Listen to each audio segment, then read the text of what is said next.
Okay, let's go ahead and get started. Everybody should hopefully be here by now. My name is Jeff York, and I'm the marketing manager here at Scytec. As always, we also have our product specialist, Chris Hamlin, here to answer any questions that you guys have.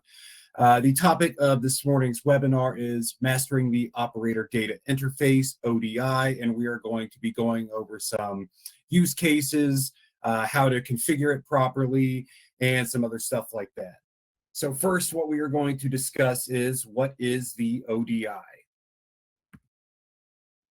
The ODI is an acronym for the Operator Data Interface, and the purpose for ODI is that ODI is used to view machine statuses and data to manually enter data such as downtime reasons, work orders, the active part numbers, good and scrap part counts, logged in users, or just to trigger events such as sending an email or a text message.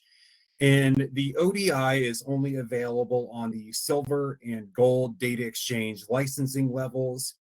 An application is available for free on Windows Desktop from the Windows Store. And we also offer mobile applications that can be played on iOS and Android devices such as phones and tablets for free from the Google Play and Apple stores. And for those of you that have been a DataXchange user for longer than about a year, the ODI used to be found inside of the desktop application and is now unavailable there for any account that has been created after August 2nd, 2023.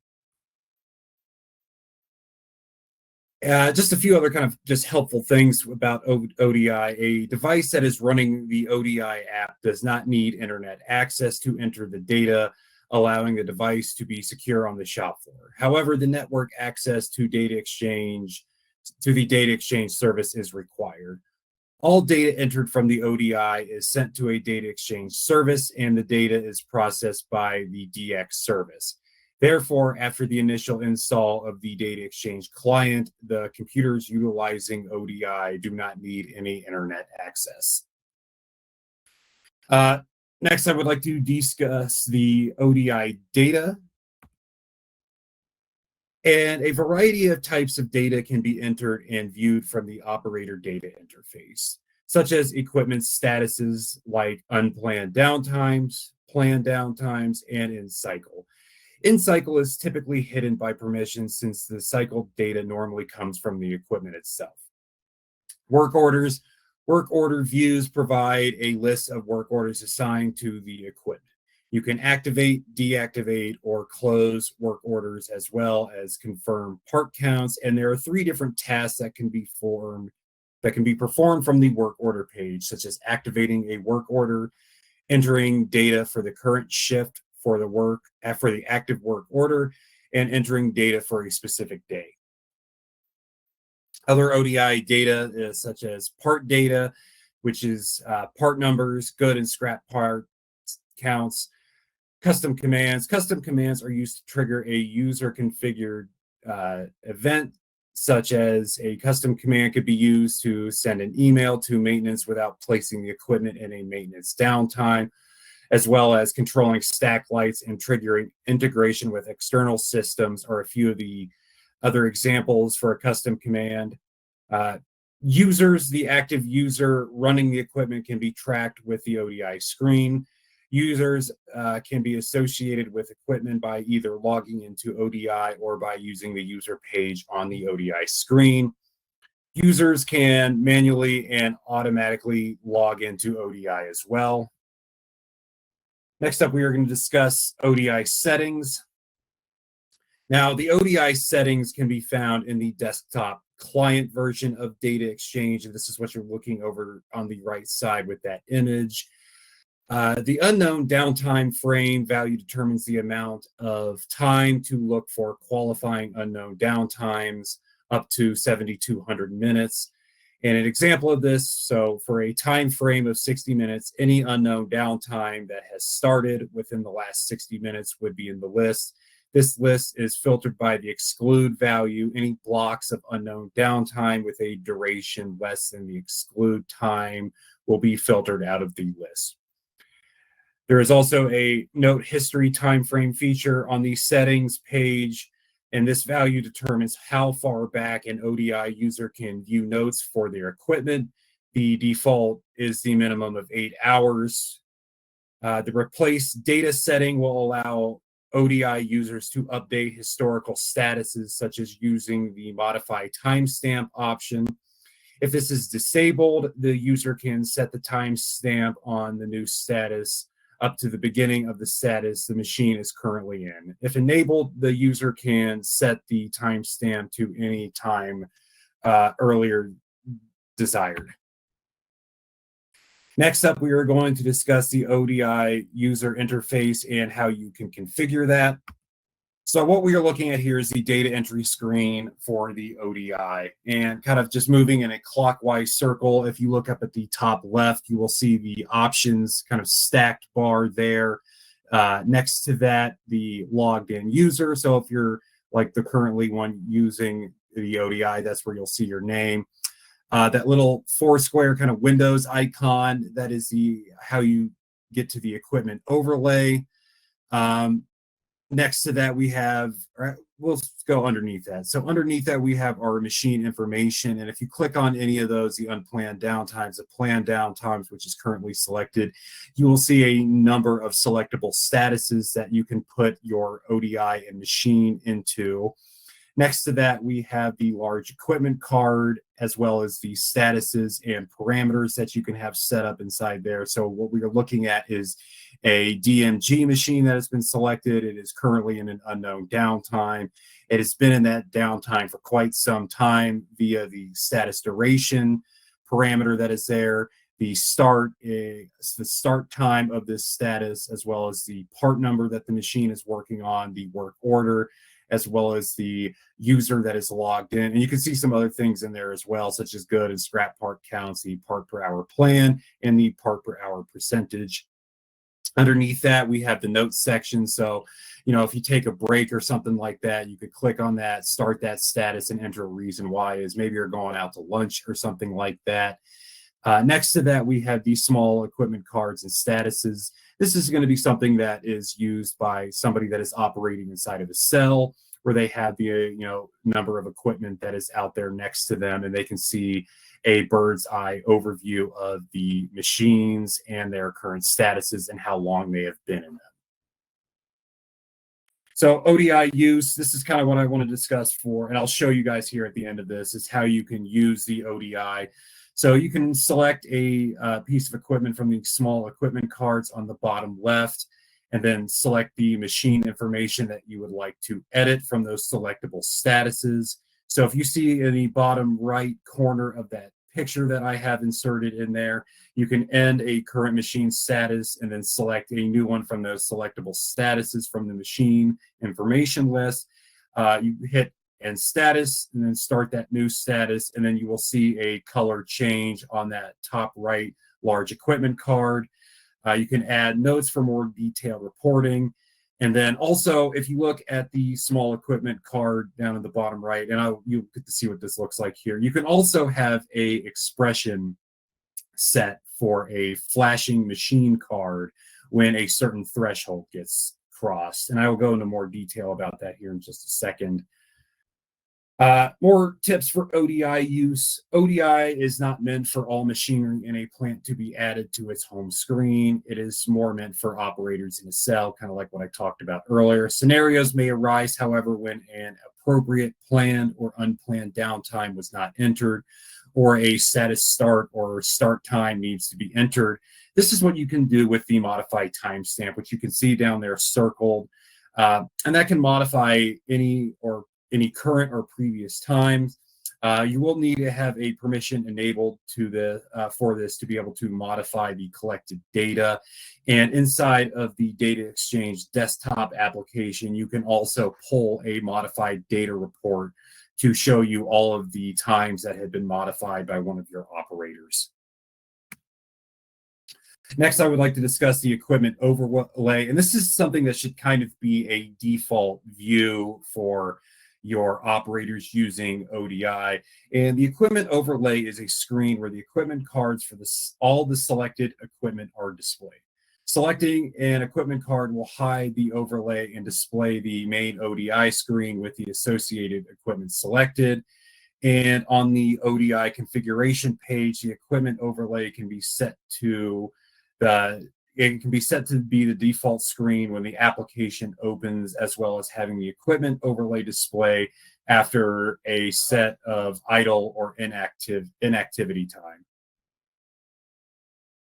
So how you can get to make the ODI display the way that you want it to can be done via the ODI layouts. And the ODI layouts allow for customization of the data shown on the ODI for each piece of equipment. Layouts can be changed to suit the data collected by each individual equipment as well. So I would like to discuss the available data parameters that are available for the equipment cards that you see over there on the right. And these are some of the available parameters, such as status duration, which is the amount of time that has been in a machine that has been in a current status. The status itself, the name of the status that the machine is currently in. Status start time, the time when the current status has started. Good parts, the number of good parts reported for the current part number on the machine. Part number, the part number currently active on the machine.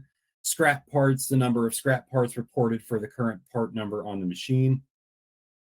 PPA's percentage, which stands for parts per hour percentage, which is the percentage of parts produced, which is good and scrap parts divided by the parts per hour plan. The part per hour plan is the expected number of parts produced on your ideal times. This is something we discussed last month in a webinar for getting started with DataXchange.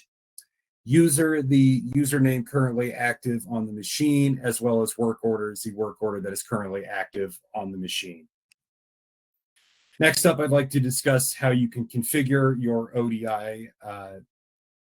So you can select and sort the necessary equipment that will display on your ODI screen, where you can change the order and reorder.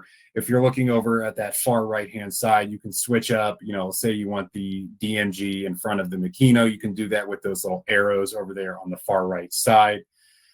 You can assign to other devices and users and user groups as well in the desktop version under Manage, the Settings tab, and then ODI in the desktop version. The equipment overlay also enables the automatic switch to the overlay view. If enabled on the screen, will automatically switch to the overlay view after a certain amount of time or how long it has been idle.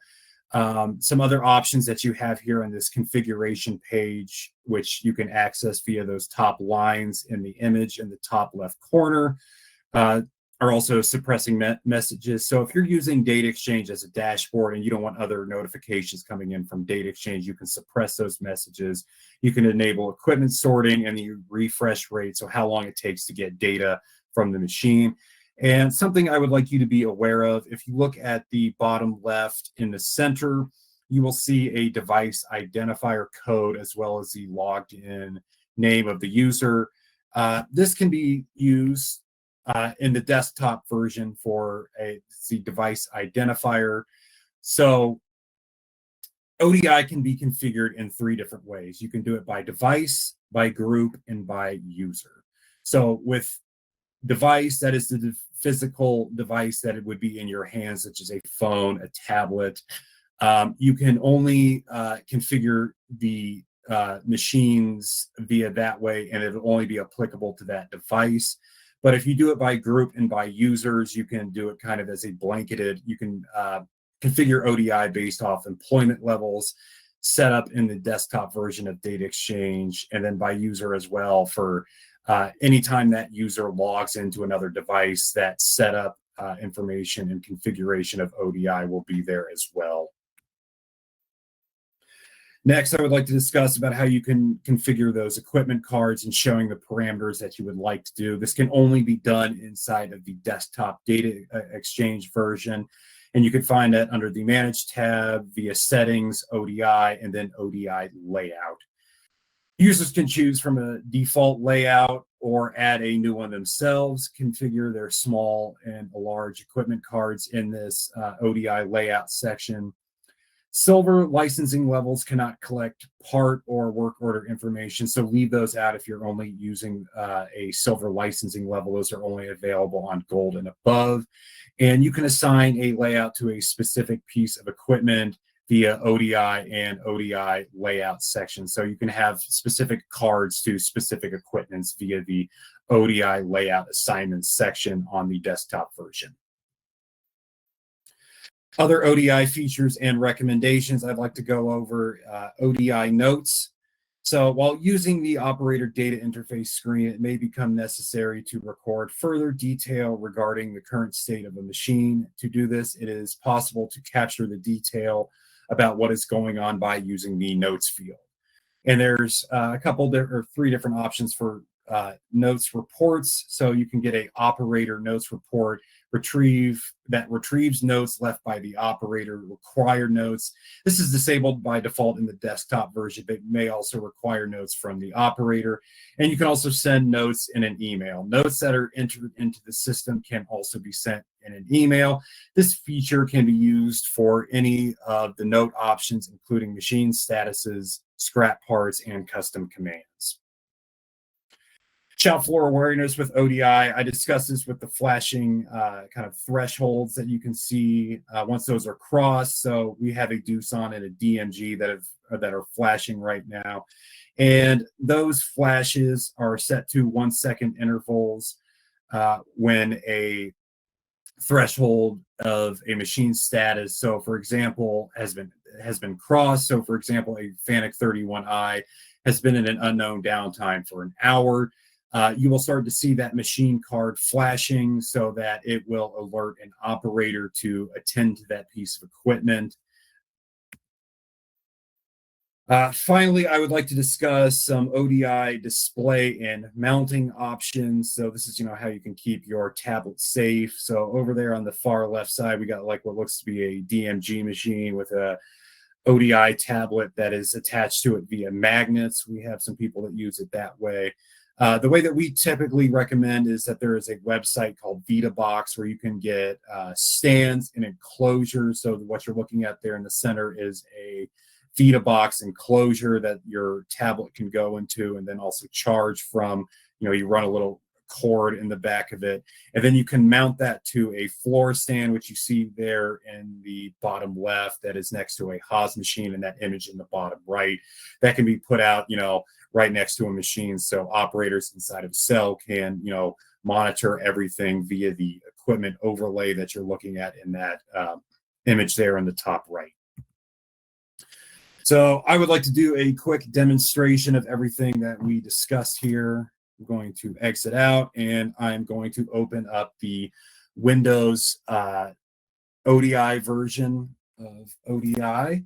So first thing I'd like to show you is kind of what we talked about with the configuration. Over here on the left side, you can see all the available equipment that we have. We have equipments in multiple different plants. So I have equipment selected from our Fort Collins plant, including the Makino, a Mazak, DMG, and a FANUC. And then we have one from our Colorado Springs location as well. And that's mainly just because I wanted to show you the flashing icon. And then here's some of the other options that you can select that we talked about as well, including the ability to sort equipment, to have the equipment overlay as the initial screen that you logged in from, to enable the equipment overlay itself, how long if you leave the main ODI data entry screen inactive, that it'll switch over to that equipment overlay, and the ability to suppress messages. So we can come back out here to the main data entry page. Next, I'd like to show you the equipment overlay, which is, like I said, right here next to the logged in user. It looks like the Windows icon. When we click on that, we can see that this is all of the machines that we had earlier. Looks like the machine from the Springs is currently out of that flashing status that I had it on. We use simulated data to show you guys all this stuff. So next, I'd like to show you how to switch a machine out of a different status. So I'm going to come up here. I'm going to click on this DMG Mori piece of equipment. So up here, we can see the equipment card that we were talking about earlier. So this machine has been in an alarm for a little bit over an hour, and I want to change the reason why. So let's just say there's some maintenance that needs to be performed on the machine. So I will come over here, I will click on maintenance, I will end this current status. Now, something about maintenance is that you'll see that you are required to enter notes for maintenance. So I'm going to say that we had a tool breakage, so a tool broke inside of the notes, and I can start that new status. Then you will see that the DMG has been put into a maintenance status. So some of the other things I'd like to show you here real quick is the part counts and good and scrap part counts. So I'm going to click on my Mazak. We can see that we have the part number that is currently getting operated on our parts per hour plan is that we want to have 24 parts created. As of right now, we only have 10 good parts, and that is less than half of the part per hour percent that we would like to see. So I'm going to come down here to my good part counts, and we'll say we had another good part that came out of the machine. I can enter that part via this little section up here at the top. I can hit enter. We will see that that good part count is now went from 10 to 11, and this has also increased our part per hour percentage. Same thing with the scrap part, that we have to give it a reason for coming up with a scrap part. So I'm going to select non-conforming. I'm going to hit enter. We can see that this scrap part has then been added and then also affected our part per hour as well.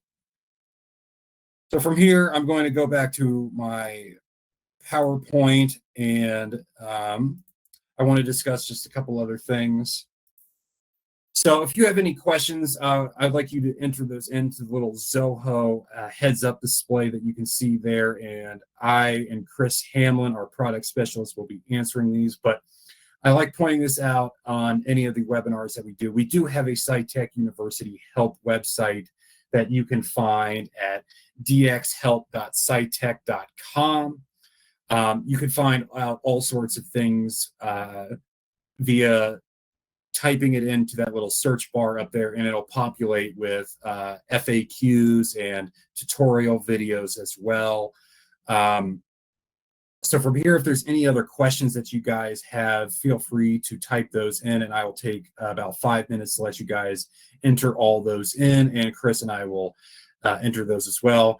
And for those of you that either showed up late or are going to be viewing this later on, you will be emailed this, as well as we have a YouTube channel where I go in and edit everything, kind of cut out some of the fat of things, and this will be available sometime tomorrow to view there as well. We have everything split up on our YouTube channel into webinars or feature videos, as well as some of the data exchange case studies. So I'm going to stop sharing my screen, and feel free to ask any questions that you guys may or may not have inside of that Zoho heads up display.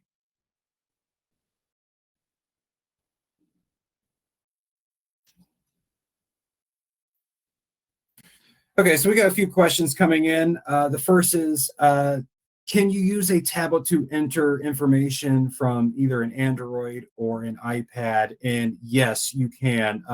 The ODI works with anything via iOS devices, so that could be an iPad or an iPhone, as well as Android-enabled devices, so that could be, like a Windows tablet or a Google Pixel phone or tablet. What I was using ODI there is the Windows desktop version, and you can find all of this available to download on the Google Play, the Apple Store, as well as we have a dx.scytec.com launch pad where you can find some of these other things out. The next question is, do you pay per ODI interface? And no, you don't. It is the ODI is available on the silver and gold licensing level. So if you have those allocated to those machines, you can access ODI.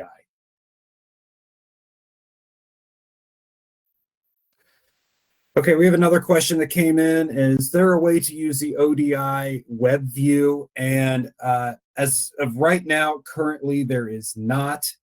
However, there is the possibility that we are going to be working on that in the future for another release. And then it looks like the final question that we have here is, can you customize the ODI machine to show OEE with the gold level? And that is something else we are currently not able to do, but we'll be working on here in the future.